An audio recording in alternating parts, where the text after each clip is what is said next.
Welcome back, everyone. I'm Dr. Brennan, an internal medicine physician and founder of liaftercare.com. Today we're breaking down the Dexcom G7 15-day CGM step by step in a way that is simple, clear, and easy to follow. Whether you're opening the box for the first time, inserting the sensor, pairing it with the receiver, or trying to understand your glucose readings and trend arrows, I'm going to walk you through it. No confusion, no intimidation, just practical patient education to help you feel more comfortable using your device. If you're new to the channel, welcome. I'm glad you're here.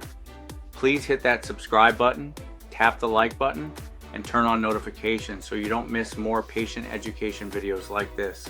And if you're returning, once again, thank you for watching and supporting the channel. Now let's get started. Today I'm going to walk you through how to use the Dexcom G7 15-day continuous glucose monitor, starting from opening the box, inserting the sensor, connecting it to the receiver, and understanding the readings. This video is for patient education only. Always follow the instructions that come with your Dexcom device, and follow the plan from your doctor, endocrinologist, or diabetes educator. Before we start, there are two main parts. This box is the Dexcom G7 15-day sensor. This is the part that goes on your body. The other device is the Dexcom G7 receiver. The receiver does not go on your body. It is the handheld screen that shows your glucose readings, alerts, and trend arrows.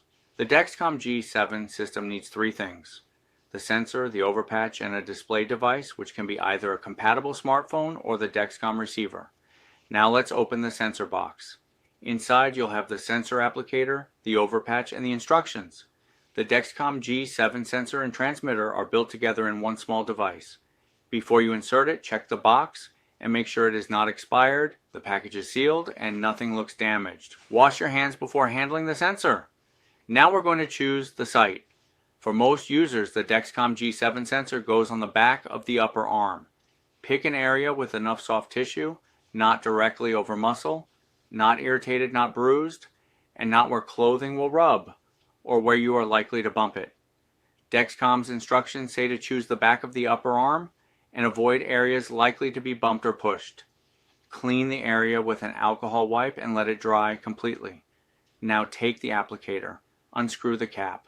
Do not touch inside the applicator. Place the applicator flat and firmly against the back of the upper arm.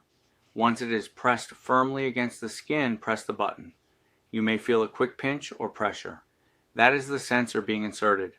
After insertion, rub firmly around the adhesive patch, then press gently on the sensor for about 10 seconds. Dexcom recommends rubbing around the patch and pressing gently on the sensor to help it stick. Now apply the overpatch. The overpatch helps keep the sensor attached during the wear period. Peel off the backing, line the overpatch around the sensor, and press it down smoothly. Rub around the edges so there are no loose spots or wrinkles. Now we're going to set up the receiver. Turn on the Dexcom G7 receiver. The receiver will walk you through the setup.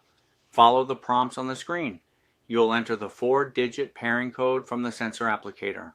This is important. The G7 does not require a calibration sensor code like older systems, but it does require the 4-digit pairing code to connect the sensor to the receiver or phone. Keep the receiver close to the sensor during pairing. Dexcom says if pairing has trouble, keep the receiver within about 3 feet of the sensor and remove obstacles between them. Pairing can take up to 10 minutes. Once the sensor pairs, the Dexcom G7 15-day will begin warm-up. For this specific model, the Dexcom G7 15-day has a 1-hour warm-up. During warm-up, you will not see glucose numbers yet. After warm-up is complete, your glucose readings will begin showing on the receiver. Now let's talk about the readings. The Dexcom does not just show you a glucose number, it also shows you a trend arrow. The number tells you where your glucose is right now. The arrow tells you where your glucose is heading. That is important because a sugar of 120 with a steady arrow is very different from a sugar of 120 with an arrow dropping quickly. You can also set alerts on the receiver. The receiver can alert you if your glucose is too low, too high, or changing quickly. Talk to your doctor about what your personal alert settings should be. Now here is one of the most important safety points. If your Dexcom reading does not match how you feel, check a fingerstick blood sugar with a regular glucose meter. For example, if the Dexcom says your sugar is normal, but you feel shaky, sweaty, weak, confused, or like your sugar is low, check a fingerstick. If the Dexcom says you are low, but you feel completely fine and the number does not make sense, check a fingerstick. The Dexcom is very helpful, but symptoms still matter. Also remember that Dexcom measures glucose in the fluid under the skin, not directly from the blood. During rapid changes like after eating, after insulin, exercise, or illness, the Dexcom number may lag behind a fingerstick. For daily use, keep the receiver nearby. Avoid sleeping directly on the sensor if possible, because pressure on the sensor can sometimes affect readings. If the adhesive starts to loosen, follow Dexcom's adhesive and overpatch instructions. The Dexcom G7 15-day is designed for 15 days of wear, with a 12-hour grace period when it is time to change the sensor.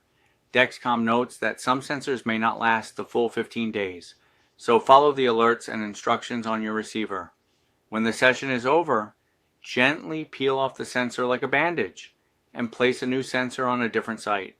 So remember, this box is the sensor. The receiver is the screen. Insert the sensor on the back of the upper arm. Apply the overpatch. Enter the 4-digit pairing code. Wait for the 1-hour warm-up. Watch both the number and the trend arrow. And always check a fingerstick if your symptoms do not match the Dexcom reading. Thanks for watching. I hope this makes the Dexcom G7 15-day easier to understand and less intimidating to use. If you found this video tutorial helpful, you will find more by going to liaftercare.com. Please follow LI Aftercare on these social media platforms.